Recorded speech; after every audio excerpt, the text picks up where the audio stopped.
화를 쏟아내는 사람을 봅니다. 이해할 만한 까닭은 내 안에도 화가 있기 때문입니다. 그러나 분수에 지나친 화는 그 사람의 품격을 말하기에 그에 대해 갸우뚱하게 만듭니다. 마찬가지로 자연의 내면도 폭염으로 폭우로 그 화를 쏟아낼 수 있지만 이번 여름 그의 얼굴에서 느껴지는 화는 지나친 듯합니다. 그러한 때 이래 동안 여러분의 교회와 가정은 평안하셨는지요? 이번 주 제7과의 제목은 생명의 떡과 생수입니다. 생명의 떡과 생명의 물은 24년 제4기에서 다룬 요한복음의 주제 중 하나였는데요. 멜기세덱 이야기에서 처음 이 주제가 다루어졌고 아브라함이 하갈을 쫓아내는 과정에서도 다시 나타납니다.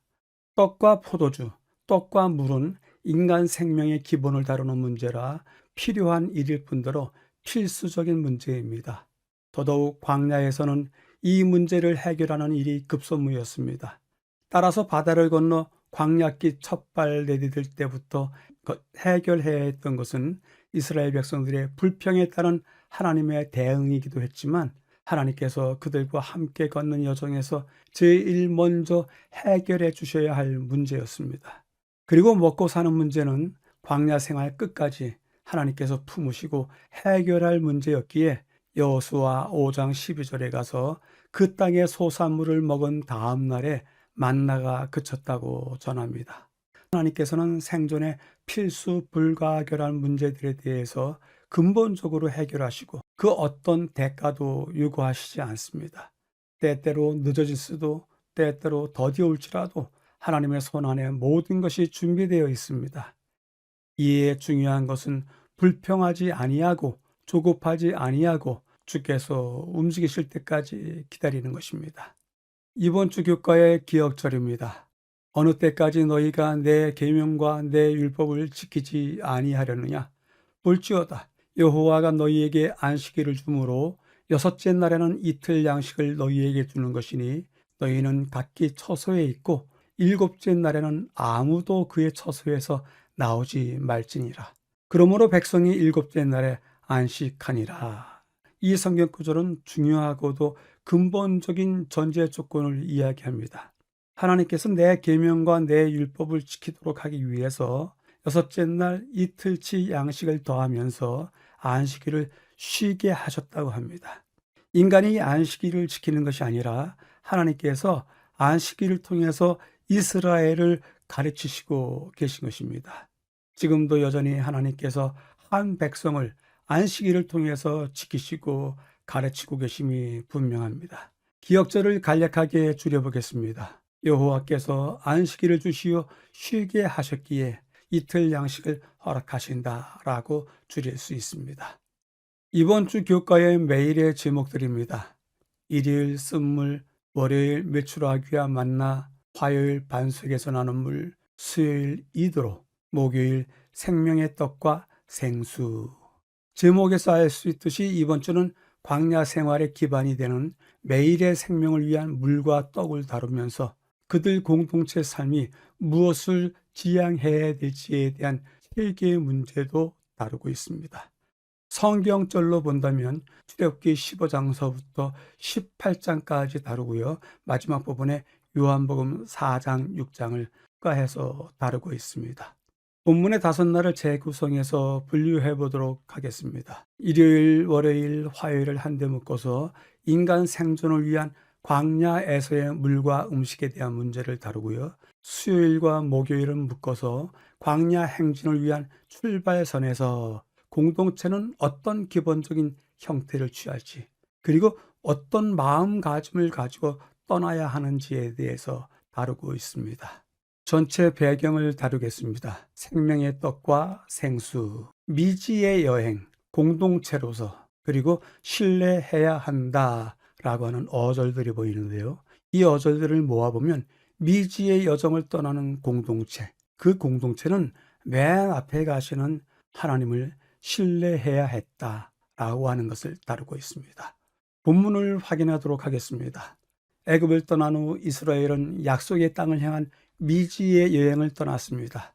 백성들은 힘들고 긴 여정을 겪으면서 수많은 새로운 교훈을 배워야 했습니다. 주님께서 그들을 인도하고 돌보실 것이고 분명 그들이 성장하기를 원하셨습니다. 때문에 그들은 규율, 절제, 희생, 이타심, 주님에 대한 신뢰, 그리고 특별히 순종을 배워야만 했습니다. 가운데 부분입니다. 모세는 그들에게 주신 지도자였기 때문에 백성들이 승리하려면 그의 지도력을 따라야 했습니다. 공동체로서 함께 지내고 협력하고 서로를 돕는 것이 무엇보다도 중요합니다. 그들 앞에는 수많은 장애물과 도전이 기다리고 있었습니다. 그들의 영적 성장의 많은 부분은 그러한 도전에 어떻게 대처하는지, 특히 그 도전이 닥쳤을 때 모세의 지도에 어떻게 반응하는지에 따라서 달려 있었습니다. 마지막 부분에요. 천리길도 한 걸음부터라는 익숙한 속담이 그들의 입장에서도 실제적이었습니다. 그들은 발걸음을 옮길 때마다 주님의 인도를 신뢰하는 첫걸음을 띄어야만 했습니다. 그렇지만 안타깝게도 그들은 그 교훈을 그렇게 쉽게 배우지 못했습니다. 그렇다면 오늘날에는 누가 그 일을 하겠습니까? 붙고서 시작하게 됩니다. 전체 배경을 요약해 보겠습니다. 생명의 떡과 생수인데요. 미지의 여행을 떠나는 공동체, 무엇을 준비해야 될 것인가 하는 것이 주제였습니다. 약속의 땅을 향한 미지의 여행, 여러 교훈을 배워야 했다. 공동체는 함께 협력하고 조력하며 도전에 대해서 극복해야만 한다. 특별히 여정의 첫 순간부터, 천리길도 첫 걸음부터라고 하는 말처럼 주님의 인도하심에 대해서 신뢰해야만 했다라고 요약할 수 있습니다. 질문해 보겠습니다. 신앙 공동체 원활히 운영되기 위한 최고의 덕목은 무엇일까요? 우리 모두가 생각하고 공동체가 잘 굴러가기 위해서 도움을 주어야 되지 않을까 생각해 봅니다. 첫째 날입니다. 쓴물, 문제 해결의 과정, 첫 번째 시험, 그리고 금방 잊었다. 맨 마지막 어절이 안타까운데요. 그럼에도 불구하고 그것이 이스라엘 백성들 그리고 우리들의 본 모습이 아닌가 본문은 지적하고 있습니다. 본문을 확인하겠습니다. 성경 이야기는 선하든 악하든 다양한 인물들이 등장해서 저마다의 역할을 맡고 있기에 우리는 줄거리, 장소, 시기, 각 역할들을 살피는데 세심한 주의를 기울여야 합니다. 그리고 성경에서 어떤 이야기를 읽든 가장 중요한 핵심은 대부분 문제 해결을 어떻게 했는지 그 과정과 그로부터 얻는 교훈이 우리에게 적용돼야 된다는 사실을 생각해야 합니다.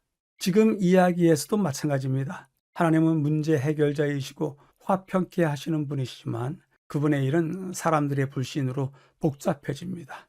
끊임없는 원망과 불순종의 결과로 히브리인들은 심각한 공경, 심지어 참혹한 비극까지 경험하게 됩니다. 그들은 불신과 회개하지 않으므로 많은 어려움을 자초하게 됩니다. 중간 부분을 위해서는 출애굽기 15장을 읽으라고 하는데요.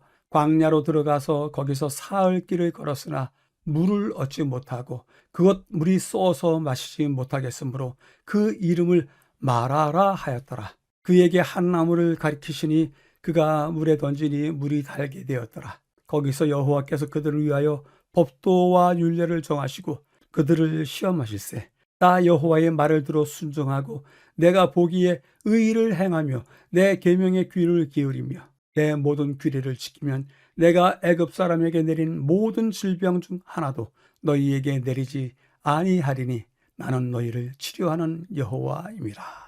이스라엘이 마주친 첫 번째 믿음의 시험은 물이었습니다. 뜨겁고 건조한 사막의 혹독한 환경을 고려할 때면 그것은 놀라운 일도 아니었습니다. 사흘 길을 이동한 끝에 마침내 발견한 물은 마실 수 없는 물이었습니다. 말하는 쓴맛을 뜻하는데 쓴물을 마시다 보니 돌보시는 주님에 대한 이스라엘의 믿음은 금세 흔들렸습니다. 그러나 하나님은 긍휼히 여기셔서 나무 한 조각으로 첫 번째 기적을 행하셨습니다. 물론 물을 달게 마실 수 있게 만든 것은 나무가 아니라 주님이셨습니다. 백성들은 이를 통해서 첫 번째 주님의 때를 기다리는 인내심을 배워야 했고 두 번째 하나님은 인간과 협력하여서 일하신다는 중요한 교훈을 또한 배워야 했습니다. 마지막 부분에서는요. 그러나 이스라엘 자손은 너무 많은 것을 당연하게 여기고 하나님께서 그들을 위해 행하신 위대한 기적들, 곧 그들이 그토록 열정적으로 하나님을 찬양하며 여호와여 신중에 주와 같은 자가 누구니이까 주와 같이 거룩함으로 영광스러우며 찬송을 받을 위엄이 있으며 기이한 일을 행하는 자가 누구입니까? 라고 선포했던 기적들을 금방 잊어버렸습니다. 하지만 그들의 불평에도 불구하고 하나님은 이스라엘 백성들에게 애굽인을 괴롭혔던 모든 질병 중에 하나도 그들에게 내리지 않겠다고 약속했습니다. 이 약속이 왜 이 첫 번째 시험 속에서 불평하는 이스라엘 백성들에게 내려졌는지는 분명합니다. 하나님은 그들의 광야길 40년 내내 아무도 병들어서 쓰러지지 않도록 그들을 보호해 주실 것을 또한 덧붙여서 허락을 주시는 것입니다. 이 허락은 이스라엘이 하나님을 충실히 따를 때만 경험하게 될 것이었습니다. 교훈은 다음과 같이 이야기합니다. 광야를 여행하던 이스라엘 백성이 마라의 쓴 물가에 왔을 때 모세는 여호와께 부르짖었다. 여호와께서는 어떤 새로운 대책을 마련해 주지 않으셨다. 그분은 바로 곁에 있는 것에 주의를 끌게 하셨다. 여호와께서는 당신이 창조하신 한 관목을 샘에 던져 넣게 하심으로 그 물을 깨끗하고 달게 만드셨다. 그렇게 되자 백성들은 그 물을 마시고 원기를 회복하였다. 온갖 시련 속에서 우리가 그리스도를 찾으면 그분께서는 우리를 도와주실 것이다. 마지막 문장을 잊어버리지 마십시오. 온갖 시련 속에서 우리가 그리스도를 찾으면 그분께서는 우리를 도와주실 것입니다. 첫째 날을 요약해 보겠습니다. 스물에 대해서 다루었습니다. 다루었던 주제는요. 문제가 되는 도전거리가 있느냐? 그렇다면 어떻게 그 과정을 대할 것인가? 그것이 중요하다라고 하는 것을 말을 했습니다. 따라서 교훈을 세 가지로 끌고 갈 수 있는데요. 사건의 핵심은 문제를 해결하는 과정과 그 속에서 얻은 교훈을 어떻게 대할 것인가에 달려있다. 첫 번째 기적을 통해서 때를 기다리는 인내심과 하나님과 인간이 협력하는 것에 대해서 다루셨다.